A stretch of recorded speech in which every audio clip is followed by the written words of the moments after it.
together with a Steinway grand, a Chinese walnut music stand. And at that stand you're gonna sing so sweet, our house is now complete. An artist's haven in 1940s Brooklyn provides the setting for a brand new off-Broadway musical.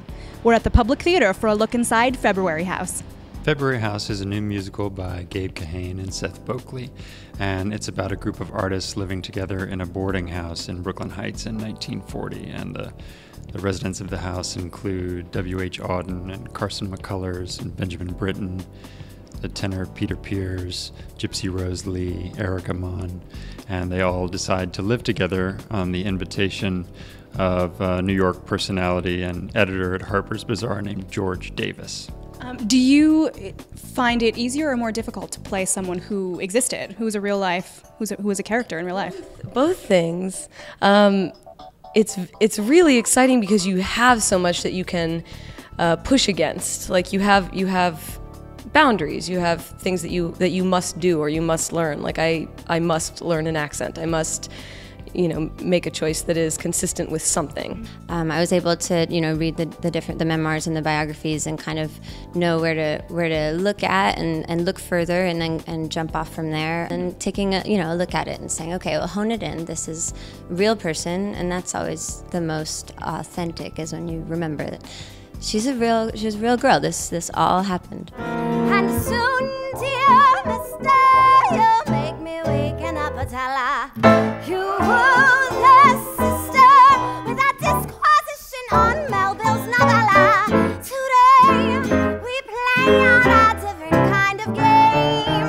A fella's gotta win his gal with a little brain. There's a sound almost to each character, and you just get to get this complete sound that goes along with each person, and then they just sort of melt together. And it feels like the kind of music that I would listen to in my house.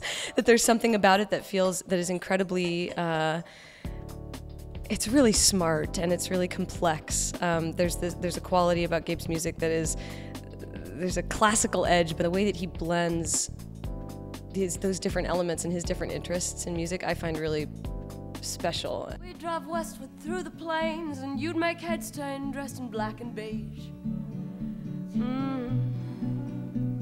And I'd teach you the names of trees, and we'd get drunk and sing ourselves to sleep. As an artist working in New York, given the opportunity, would you have lived in February House? I think I totally have lived in February House. I do live in a big old house with loud and exciting and loving and the most supportive type of folk that you could live with when you're kind of all in this together. I would recommend it to anybody in their teens and 20s, and now at this particular moment in my life, perhaps I would not do it again. I don't know, I leave that open. I mean, I definitely would have liked to visit, but I don't know that I would have lasted very long as a resident.